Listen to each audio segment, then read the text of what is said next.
Salve Maria! Bom dia para você que está nos acompanhando aí ao vivo. Deus abençoe o seu dia.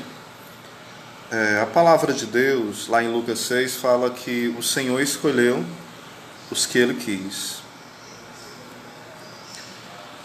Antes dessa escolha, que é a escolha dos 12, que fala da eleição dos 12, lá em Lucas 6, Jesus anteriormente tinha passado a noite em oração. Jesus é aquele que é o modelo de oração, é aquele que se encontra com o Pai. Então, o grande critério da eleição de Deus é a sua santíssima e benévola vontade. Quais são os critérios da eleição dos 12 apóstolos? Os critérios são sociológicos, são critérios filosóficos, são critérios morais, são critérios empresariais, são critérios econômicos? Não. O critério é a vontade de Deus. O critério é a vontade de Deus. A excelsa e soberana e belíssima vontade de Deus. O Evangelho de hoje vai nos apresentar 3 pessoas que, na sua relação com Cristo, tinham posturas bem diferenciadas. Isso mostra a beleza de cada pessoa, que somos únicos. São João Paulo II usava a expressão que Deus só sabe contar até 1. Ele nos vê de forma única. Ele nos olha e nos ama de forma única. Daí nós olhamos para a figura de Judas, aonde ele, ao longo da sua história, vai deixando que o mal vá penetrando. Ele é eleito, ele é escolhido como os demais, mas ele vai deixando que essa eleição seja tomada por uma noite escura. Não é a noite escura de São João da Cruz. Não é a noite escura que os demais santos falam, que Santa Teresa de Calcutá e tantos outros santos, viveram. Não. É escura porque vai se ausentando da luz que é Cristo. Não é aquela escuridão aonde é ocasionada por uma forte presença da luz, mas é uma escuridão onde a pessoa vai se ausentando e, por decisão própria, indo para bem longe da luz. E até mesmo aquilo que parece luz na pessoa é trevas. E quando fala que o Judas ele tomou a decisão de entregar Jesus, de traí-lo, de ter essa vida totalmente entregue ao pecado, fala que era noite. Mas era noite aonde? O evangelista não ia colocar isso como um mero detalhe. Sem dúvida era noite no coração de Judas, era noite na alma dele. A gente talvez possa olhar para Judas e dizer, puxa vida, eu nunca faria isso. Jamais. É tanto que aqui no Ceará nós temos o costume de, na Semana Santa, nós fazemos o quê? Nós fazemos, geralmente, nós não, as pessoas fazem, o boneco de pano, que é o Judas, em vários locais do Nordeste aqui. Aí sai pedindo esmola para o Judas, para o boneco lá, e depois vai queimar o Judas, o boneco lá. Eu fico me perguntando, nós nos achamos muito melhores que Judas, nós nos achamos os constantes, aqueles que não se entregam às trevas, aqueles que não são influenciados pelo demônio, aqueles que não traem Jesus. E nós acabamos entrando na autossuficiência, na autorreferencialidade. Judas ele foi criando ilusões terríveis, projeções acerca de Cristo. Talvez na minha e na sua vida espiritual nós vamos colocando projeções acerca de Cristo. Só um instante. Nós vamos colocando projeções acerca do Senhor e vamos criando no lugar de uma relação com Deus, a relação com um ídolo. Transformamos o Deus verdadeiro em alguém distante e criamos o nosso ídolo. A visão que Judas ia tendo de Cristo, sem dúvida, o levou a tomar decisões totalmente nojentas, imorais, insanas, loucas, decisões terríveis. Mas eu pergunto, nós tantas vezes não fazemos isso na nossa caminhada? Nós estamos com Cristo, nós escutamos as pregações, nós caminhamos com Cristo, nós estamos dia a dia com Ele, dia a dia. Mas vamos deixando que as trevas da inveja, do orgulho, do medo, da preguiça, do costume das coisas de Deus, vão tomando o espaço que era somente de Deus. E daí nós vamos matando Deus na nossa alma, matando a vida divina na nossa alma. Toda vez que nós pecamos mortalmente, vai falar Santo Afonso, quando o homem pecou, ele afastou, Deus o expulsa do paraíso. Mas quando o homem peca mortalmente, é o homem que expulsa Deus do paraíso da sua própria alma. Como é forte isso? Foi isso que Judas fez. É isso que toda vez que nós caímos em um pecado mortal, nós fazemos. Expulsamos o amado. Nós dizemos que não queremos comunhão com Ele. Foi isso que Judas fez.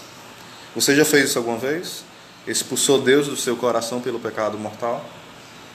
Se sim, toda vez você se identifica, e eu me identifico com Judas.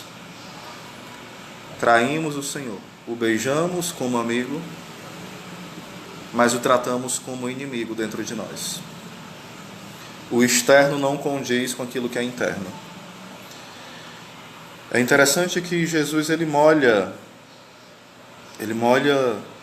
o pão e dá para Judas. Esse molhar o pão é sinal de delicadeza, no sentido não delicadeza como o mundo entende hoje, algo fresco, mas é algo terno.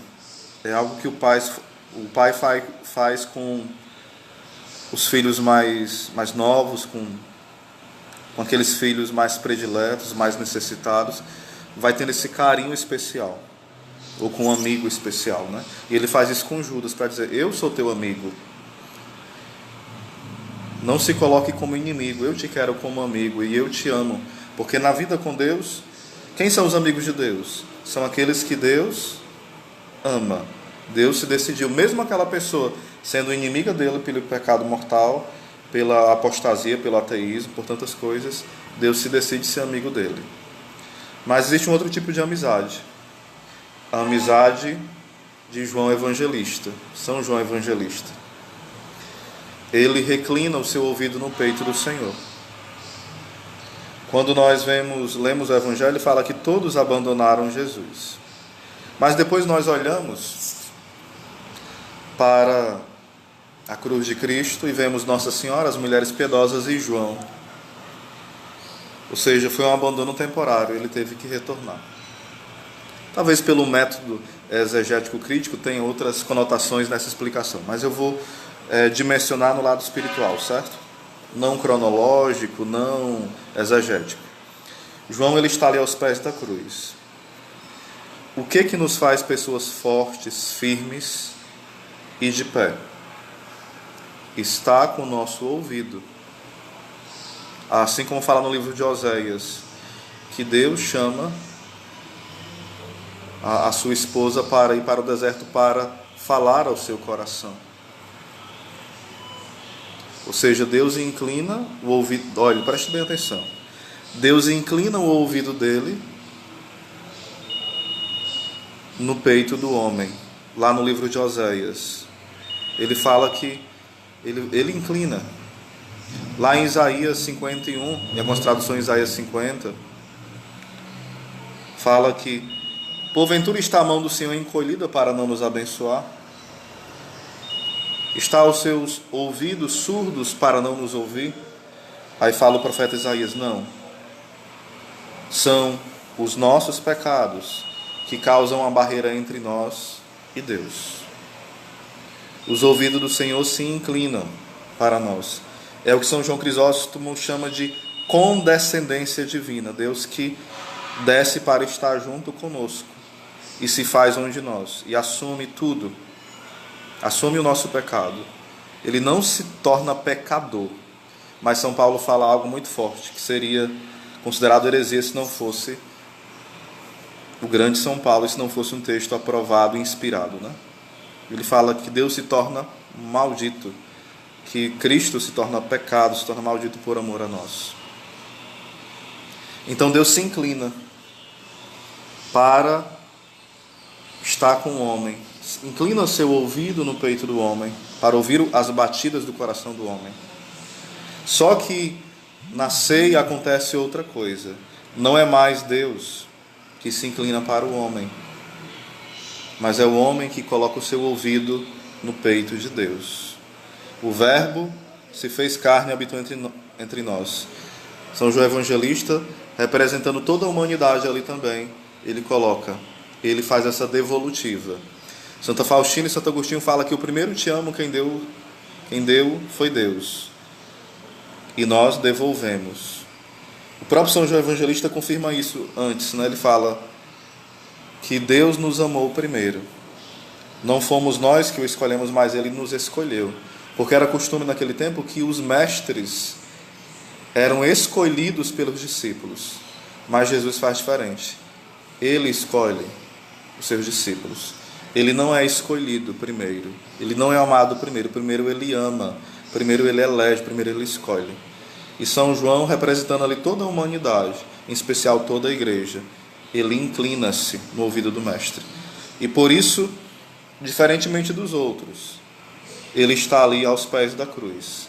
Porque quem sabe se inclinar no peito do Mestre, quem sabe se inclinar diante do Santíssimo Sacramento, diante da oração, diante da palavra, quem inclina o seu ouvido, quem encosta, é movido por uma força sobrenatural. Aquela que em Jeremias 20 fala que como se fosse um fogo devorador que subia das entranhas do profeta e não permitia que ele parasse de profetizar, mesmo em meio às provações. E é interessante que ele fala: seduziste-me, Senhor, me deixei seduzir. Em algumas traduções fala: enganaste-me, Senhor, e eu me deixei enganar. Então, identificar-se com João Evangelista é saber que nós somos novos, inexperientes, mas apaixonados pelo Mestre. João é aquele que tem um temperamento forte, explosivo, é o Boanerges, filhos do trovão, mas ele se torna o discípulo da mansidão, aquele que dá o voo de águia. Nós somos novos, inexperientes, temperamento talvez forte, explosivo, desordenado, mas Deus nos chama a dar esse voo de águia. Você se sente inexperiente, muito jovem, fraco? Seja como João, incline o seu ouvido, o seu coração no peito do Mestre. E Pedro sempre toma a palavra, São Pedro, né? Sempre toma a palavra. Ele sempre toma iniciativa.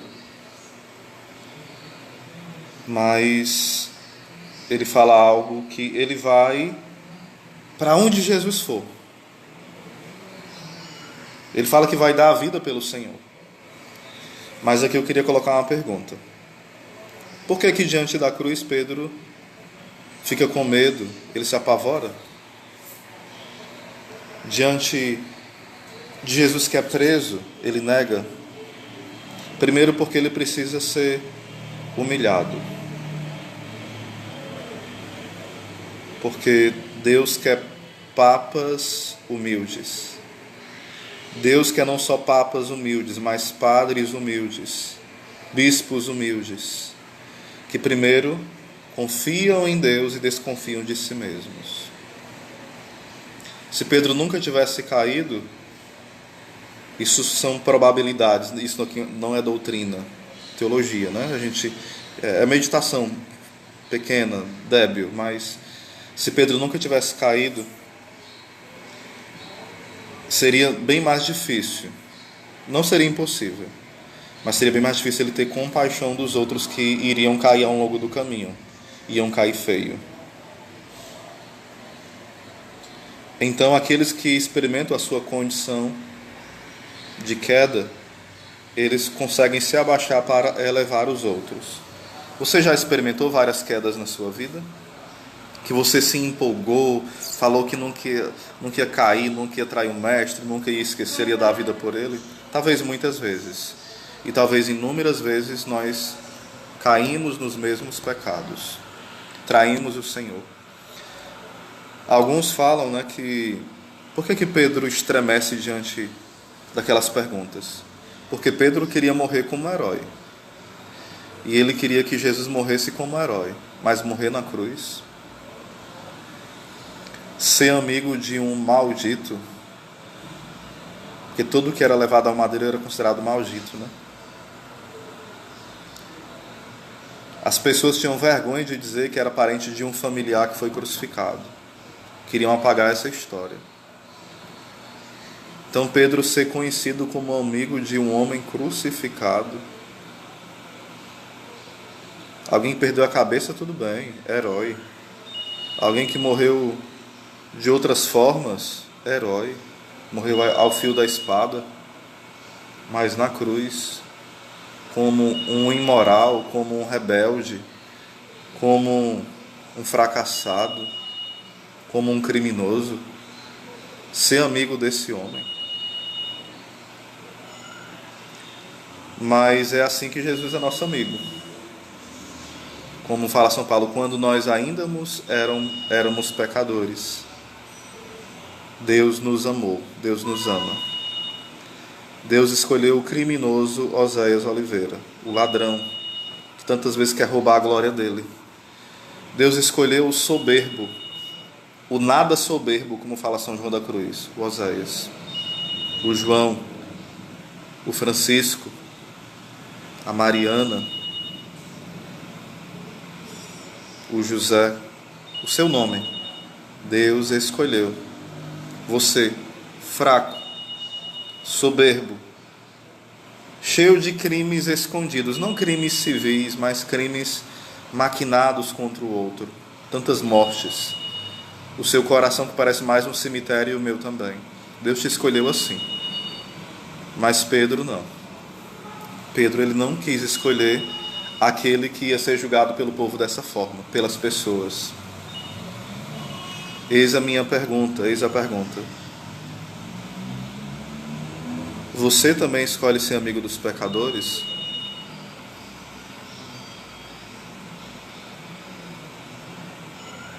Ser amigo dos pecadores não é estar em ocasiões perigosas de pecado. Não é aplaudir o pecado deles. É estar com eles a ponto de atraí-los para Jesus. Viver, falar, acolher, amar. Mas não é um acolhimento que é cumplicidade com as trevas. É um acolhimento que transforma. Aonde a sua vida, ela é luz que não somente incomoda, mas que aquece e transforma a vida dessas pessoas. Pedro caiu, mas ele levantou. Judas, ele recebeu o olhar de Cristo e chorou amargamente. João, ele recebeu o olhar de Cristo na cruz e recebeu o grande presente que é a Virgem Maria. Ali ele representava também toda a igreja e, por que não dizer, de alguma forma, a humanidade. Judas fugiu do olhar do Senhor e por isso desesperou. Judas fugiu do olhar do Senhor.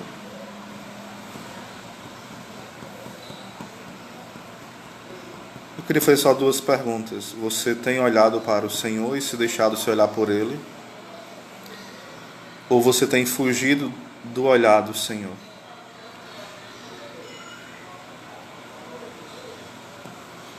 Eis a pergunta.